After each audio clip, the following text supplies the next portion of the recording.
All right, so we're going deep on some seriously creepy fishing stories. Hmm. Have you ever thought about, like, the dark side of fishing? Hmm. The stuff that makes you look over your shoulder when you're out on a lake or a river, Hmm.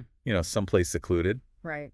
Well, we went through some truly unsettling tales from this YouTube channel called Mr. Nightmare. Okay. He shares real horror stories submitted by viewers, supposedly true accounts. And let me tell you, after going through them, you might want to rethink that solo fishing trip you've been planning. Yeah, I think a lot of people, I think people underestimate just how creepy things can get when you're out there alone on the water, Especially at night. especially at night. Yeah. You know what strikes me is how these stories exploit something primal, that deep-seated fear of being alone and vulnerable Hmm. in a vast, unforgiving environment, Yeah. especially when you're surrounded by water. Right. It's like the further we venture from civilization, the more exposed we become to the unknown. Totally. And it's not just about the environment, right? It's about the people we might encounter out there. Yeah. Like in this first story from a guy fishing on a remote lake up in Maine, he leaves his kayak at the lake for convenience, Okay.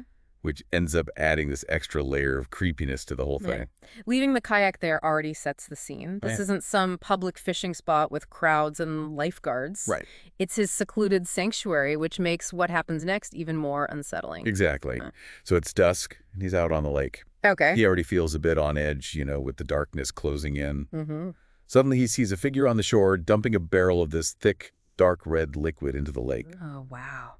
That dark red liquid. That's a powerful image. Yeah, It immediately triggers our worst case scenarios. for sure. And like any seasoned angler, our storyteller's probably thinking about the impact this could have on the fish, on the ecosystem of his haven. But there's this underlying sense of dread, too. Yeah. So he yells out, asking the guy what the heck he's doing, but the guy just bolts into the woods. And our storyteller is left there alone, feeling really uneasy. Yeah. You're miles from town, the sun's setting, and you've just seen something that could be straight out of a crime show. What would you do? Honestly, I think a lot of us would just want to get out of there as fast as possible. But to his credit, this guy decides to report it. It shows a sense of responsibility for the lake, for his little piece of wilderness. Yeah. Here's where it gets really interesting. As he's paddling back to shore, he hears this distinct snapping sound, like someone is following him through the trees. No. He rushes home constantly looking over his shoulder, feeling like he's being watched. And when he finally gets inside, guess what? Knowing how these stories go, I'm guessing the guy from the lake shows up? You got it. Yeah. He starts banging on the door and windows demanding an explanation. Our storyteller refuses to open up, threatens to call the cops. But this guy, he's persistent. Yeah, and this is where that feeling of isolation you mentioned really kicks in. He's miles from help, alone in his house with this potential threat outside. It becomes a very real and terrifying situation. Absolutely. And it gets worse. In the middle of the night, the guy actually breaks into the house. The storyteller confronts him with a gun. The intruder runs off. But when the police get there, they find no trace of the guy or the barrel. It's like he vanished into thin air. Wow, that lack of closure is what makes this story so unsettling. We're left with all these unanswered questions. Who was this guy? What was he really dumping in the lake? And why was he so desperate to silence the storyteller? Our minds naturally try to fill in the blanks, and it's rarely with comforting thoughts. The storyteller theorizes that the barrel contained human remains dissolved in acid. I mean, can you imagine the horror of stumbling upon something like that?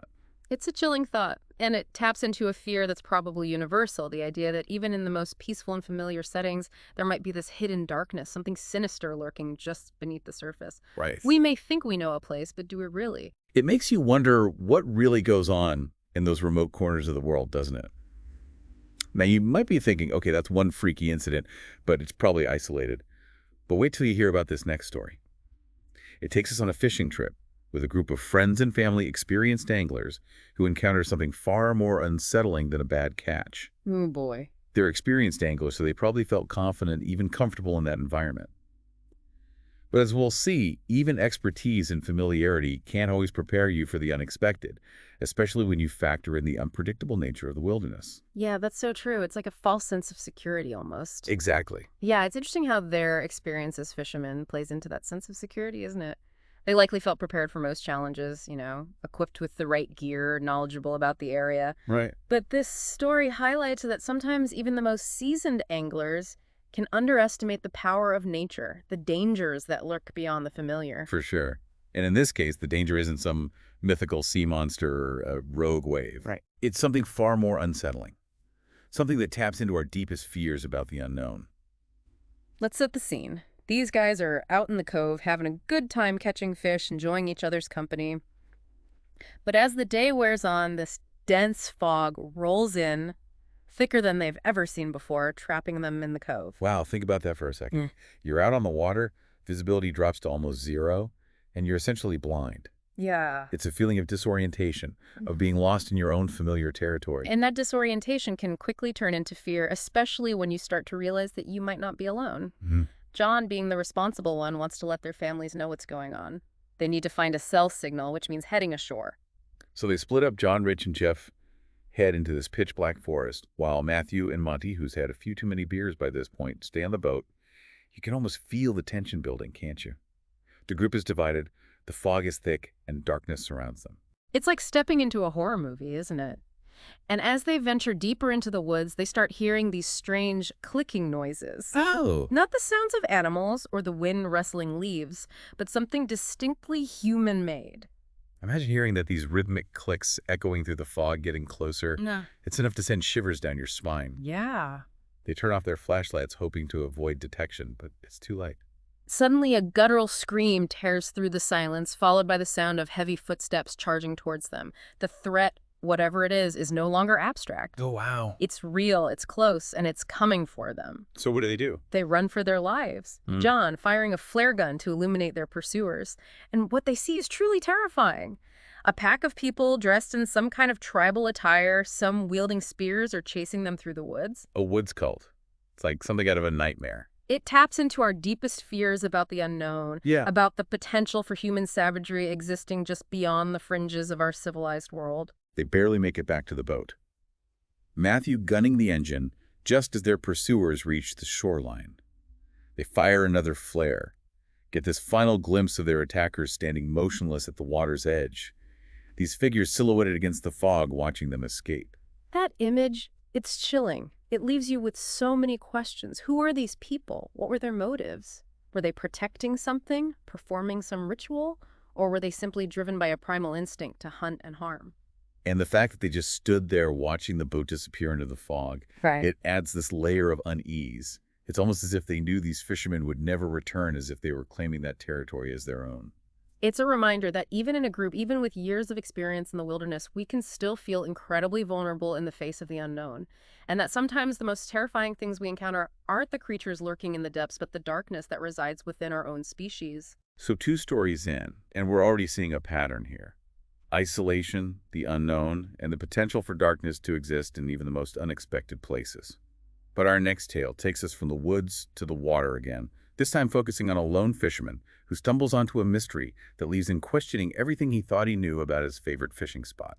This one really plays on our fear of the unknown, the idea that we might be surrounded by secrets hidden just beneath the surface of our everyday lives. It takes place on a secluded lake, where our storyteller is enjoying a peaceful day of fishing. He's alone, lost in his thoughts, when he notices something odd on the opposite shore. It starts innocently enough, doesn't it? Just an observation that piques his curiosity. Right. But as with many of these stories, that curiosity quickly leads him down a path he might wish he'd never taken. He sees these 3 hooded figures digging a hole by the water's edge. They retrieve various items, a bag, a box, something wrapped in cloth, and proceed to throw them into the lake. Hooded figures. It's an image that immediately sets off alarm bells, doesn't it? It suggests secrecy ritual, something potentially sinister. Our storyteller is understandably creeped out, but he's also intrigued. So he waits until the figures leave and then decides to investigate. But he's not fishing for trout or bass this time. He's fishing for answers, literally. It's a brilliant twist on the traditional fishing narrative. He's using his skills, his knowledge of the lake to try and uncover a mystery, to reel in something far more valuable than any fish. He casts his line in the area where the figures were throwing things, and after some time he hooks something heavy and metallic. It turns out to be a 9mm handgun. A gun. This detail instantly raises the stakes. It's no longer just strange behavior. It suggests something criminal, something potentially dangerous. And it makes you wonder about the other items they threw into the lake, doesn't it? Host speaker. Right. He immediately calls the police, who launch a full investigation. They recover more disturbing items, a keychain with a dozen keys on it, old foreign coins, and a locket with faded, unrecognizable pictures. That locket especially is chilling. It suggests a personal story, a history that's been lost or deliberately obscured. It adds a layer of human tragedy to the mystery, making it even more unsettling. The police assure him they'll contact him if they find anything, but they never do. The mystery remains unsolved, and the storyteller is left with this gnawing sense of unease. The lack of closure is what makes the story so effective. It leaves us like the storyteller with a feeling of helplessness, knowing that these hooded figures are still out there, their motives unknown, their secrets buried beneath the surface of the lake. And it gets even creepier. Sometime later, the storyteller hears voices outside his house, people snooping around his yard. He's convinced it's the same people from the lake, checking up on him, making sure he's staying silent. That's a terrifying thought. Yeah. It suggests that he stumbled onto something bigger than he realized, something dangerous, and that he's now a target because of it. He's no longer safe even in his own home. He reports the incident to the police, but again, nothing comes of it. He's left feeling vulnerable, haunted by the unanswered questions, wondering if he'll ever truly feel safe again. This story highlights the feeling of helplessness that can accompany these encounters with the unknown. You've witnessed something strange, something potentially criminal, but you can't get anyone to take you seriously, and you're left to deal with the psychological fallout alone. It's a reminder that sometimes, even in the face of evidence, the truth remains elusive. And sometimes it's better not to know the truth, especially when dealing with the darker side of human nature. We've heard about contaminated lakes, a woods cult, and now this chilling encounter with hooded figures. Each story plays on our fears of the unknown, the isolation of the wilderness, and the potential for human darkness to lurk just beneath the surface of what we perceive as safe and familiar. And our final story takes this theme of human darkness to another level. It's less about the supernatural and more about the very real threat of violence, of encountering someone with malicious intent in a place where you least expect it. Like you're saying, just because it's not some shadowy figure or a monster doesn't mean it can't be just as scary. Exactly. This one hits close to home for many of us, I think. It reminds us that even in seemingly safe and familiar environments like a crowded beach, things can go wrong very quickly. It highlights a common thread in these stories. A simple change in routine, a deviation from the familiar, can lead you into dangerous territory. This story takes place on a beach, a place typically associated with relaxation and fun in the sun. Yeah. But as we'll see, even a beach can become a scene of terror when you're isolated and vulnerable. Right. It's all about context. Our storyteller and his friends are on a fishing trip, hoping to catch some striped bass. Their boat is out of commission, so they're forced to fish from the shore, a situation that already puts them at a disadvantage. Right. One night, they decide to try their luck at a secluded beach spot, a decision that will have terrifying consequences. It's like they ventured a little too far from the crowds, a little too far from the safety of numbers. Right. And that's when they become vulnerable. As they're fishing, this strange man approaches them, asking what they're up to. He's described as creepy and intimidating, but he doesn't directly threaten them. Think about that. You're on this secluded beach at night, and this unsettling figure emerges from the darkness, asking probing questions. It's enough to put anyone on edge. Yeah, for sure. And it's the ambiguity that really gets under your skin. You don't know what his intentions are, what's going on in his head. It creates this unsettling tension. Right. He ends up leaving without incident, but a short while later, their car alarm goes off. They rush back to find their car completely trashed, tires, slashed windows, smashed, and all their belongings stolen. This act of violence completely shatters any remaining sense of security. They realize they're not just dealing with some harmless weirdo. They're in real danger. It's like a switch flips, right? Yeah. One minute you're enjoying a peaceful night of fishing, and the next you're in the middle of a nightmare. As they're calling the police, they hear rustling in the woods and realize they're being watched. They make a smart decision and hide until the police arrive. You know, these stories really emphasize the importance of trusting your gut. If something feels off, it probably is. The police arrive and find a large knife nearby, suggesting this guy intended to do more than just vandalize their car. It's a chilling thought. They never catch the guy, and our storyteller is left traumatized by the experience, vowing to never fish again. This story, while not supernatural, is perhaps the most relatable. It highlights a fear that many of us have, that even in seemingly safe and familiar places, we can encounter individuals with malicious intent. It's a reminder to be aware of our surroundings and trust our instincts. So we've explored these stories of polluted lakes, woods cults, mysterious figures dumping things in the water, and this terrifying encounter on a beach. Each story taps into a different fear, but they all have this common thread of isolation, the unknown, and the potential for things to go very wrong when we're alone in the wilderness. We often seek out these remote places for peace, solitude, and connection with nature. But these stories remind us that nature can also be unpredictable, unforgiving, and sometimes even dangerous. It's not about scaring people away from fishing or enjoying the outdoors, but rather encouraging them to be prepared, be aware, and maybe think twice before venturing out alone, especially to secluded areas. Exactly. Maybe bring a friend, let someone know your plans, and pack a little more than just your fishing gear. A little extra security never hurts. After listening to all these stories, do you think these stories are truly real? Or are they just really good campfire tales designed to keep us looking over our shoulders? That's the question, isn't it? I think that's something that our listeners will have to decide for themselves. Yeah, I think so too. But either way, they definitely make you think twice about that next fishing trip. Happy fishing!